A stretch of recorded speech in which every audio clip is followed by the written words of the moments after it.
Hari ini kita akan membahas tentang Lailatul Qadar. Mohon maaf ya, mungkin saya berbeda dengan mungkin di antara kita ya. Bagi saya bahwa Lailatul Qadar itu tidak mesti harus kita mitoskan. Bukan saya tidak mencintai Lailatul Qadar, sangat kita nantikan ya. Tapi jangan sampai kita mengejar Lailatul Qadar sedemikian rupa sampai kita melupakan siapa yang menurunkan Lailatul Qadar itu sendiri. Ini penting.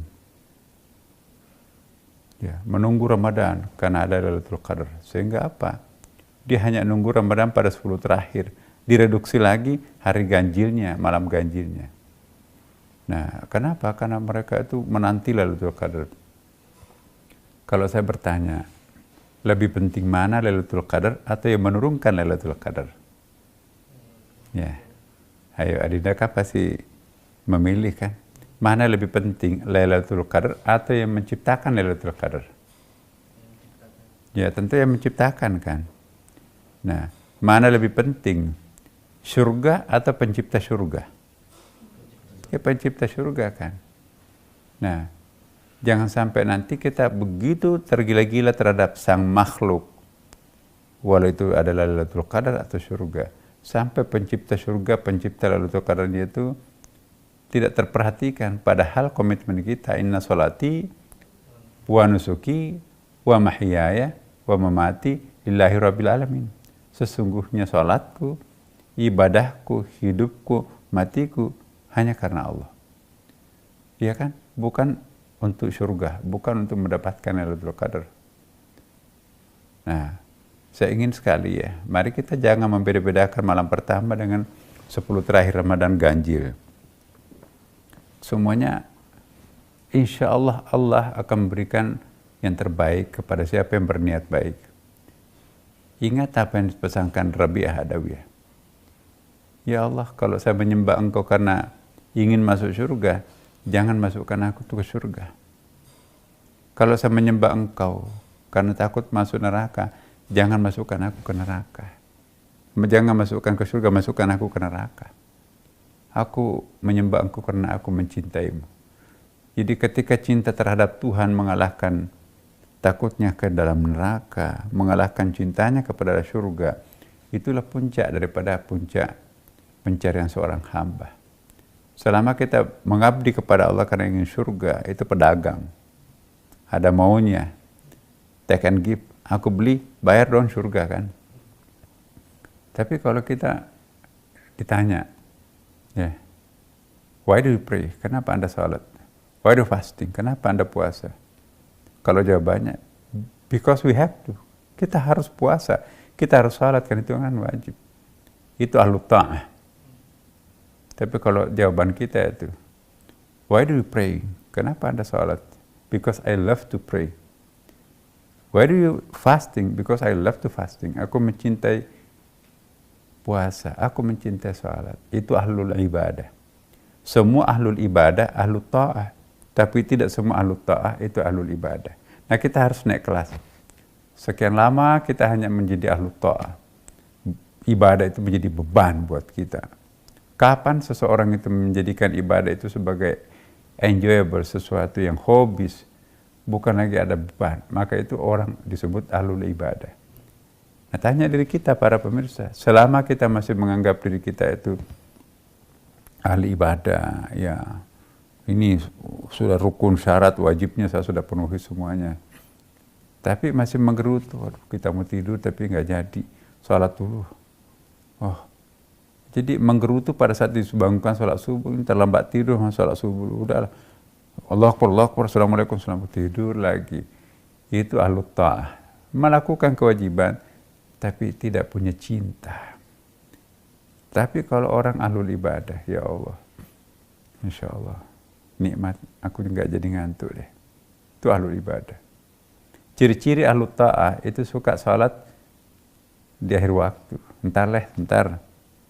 Nah, kalau puasanya ahlul ta'ah itu, ketawanya masih terbahak-bahak tuh.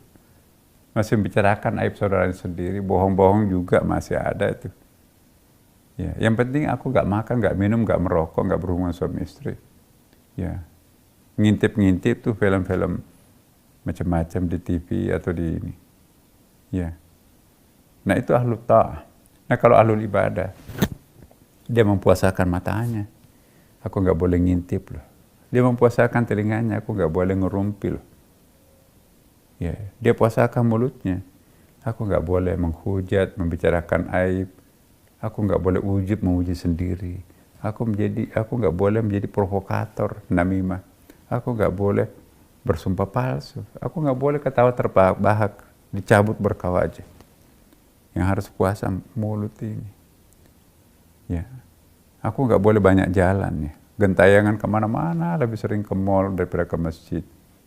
Tanda tangan fiktif, siapa masih dipegang dan seterusnya. Ya itu ahlu ta'ah. Yang penting aku nggak makan, nggak minum, berhubungan suami istri kan. Tapi kalau ahlu ibadah, nggak. Hakikat puasa itu untuk mengendalikan diri. Ya kalau orang mengendalikan diri ya orang memperbaiki kualitas puasanya untuk tidak sembarangan ngomong, tidak sembarangan lihat, tidak sembarangan kemana gitu ya. Itu ahlul ibadah. Dan kita melakukan ibadah itu dengan enjoy nikmat. Assalamualaikum, assalamualaikum. Plong, enak rasanya. Ciri-ciri ahlul ibadah itu, ayo sudah azan, meeting ditunda dulu ya. Kita nanti lanjutkan sesudah rapat nih.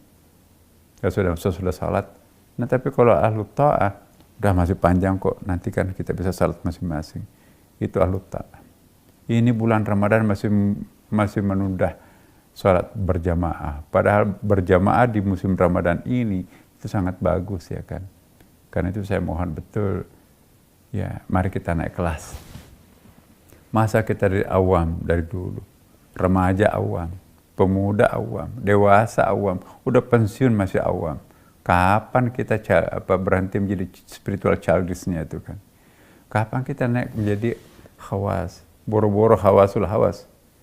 Ya, kalau puasanya orang hawasul hawas itu, yang puasa itu bukan hanya yang tadi saya sebutkan, tapi pikiran pun juga nggak boleh kotor loh.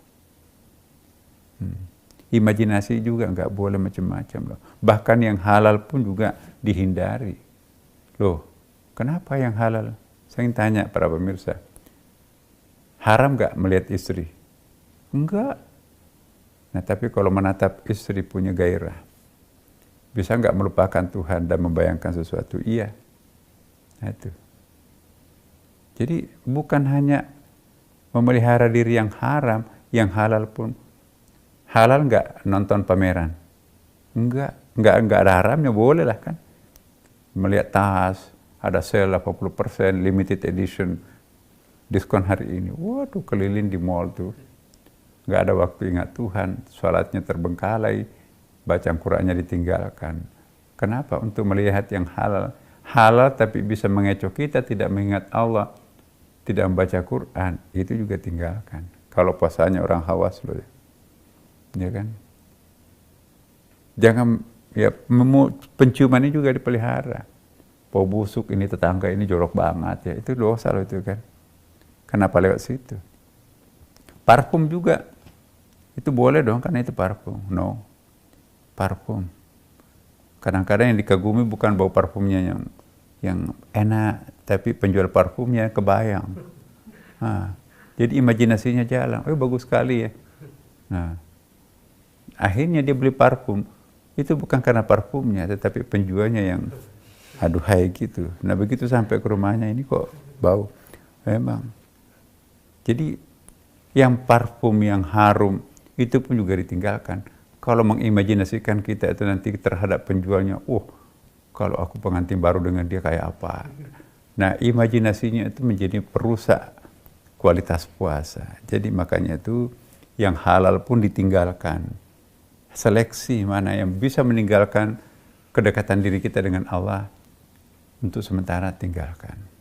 Kita puasa loh, suka berdiskusi, suka berpolemik, tinggalkan. Nah, saya mohon betul kepada kita semuanya, mari kita melihara. Kembali lagi kepada Lailatul Qadar ini ya. Ya, Lailatul Qadar itu yang perlu di situ kan malam ya. Lailatul Qadar itu apa artinya Lailah? Al-Lailah itu kan bisa banyak artinya. Al-Laila bisa berarti malam dalam pengertian fakta gelap karena matahari tenggelam. Tapi al-laila juga bisa berarti keheningan, kesyahduan, kepasrahan, kerinduan, keakraban, kehusyuan. Nah, mana yang paling perlu kita miliki? Menunggu malam hari gelap atau terciptanya kegelapan yang melahirkan ketenangan, kesyahduan. Nah, mana yang mengundang Lailatul Qadar? Gelapnya malam atau syahdunya batin? Ya. Kalau kita menunggu gelapnya malam, itu malam dalam pengertian fakta al-laila. Tapi kalau mengundang dengan syahdunya batin, itu al-laila dalam pengertian konotatif majazi. Kalau yang dijadikan ukuran Tuhan, apakah al-laila dalam pengertian fakta atau simbolik? Kalau fakta, jam 1 malam di Indonesia, jam 1 siang di Amerika.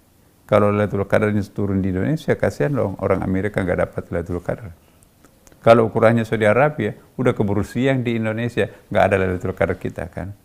Tapi kalau keheningan, kesyahduan, kepasrahan, keakraban, kedekatan dan kehusyuan. Pagi-pagi suaminya pergi ke kantor, anaknya pergi ke kampus atau sekolah. Pembantunya pun juga istirahat, tadi malam begadang masak ya kan. Tapi dia sholat duha di samping lemari dalam kamar, nggak ada radio, nggak ada TV, menangis terseduh-seduh di situ, ingat Tuhannya. Itu al-lailah. Nah, sebagai Tuhan, mana yang lebih menghargai gelapnya malam tapi isinya dendam, ya, lawakan terbahak-bahak, ya, atau pagi hari tetapi syahdu. Nah, pangkalan penderatannya Lailatul Qadar itu apakah gelapnya malam atau syahdunya batin?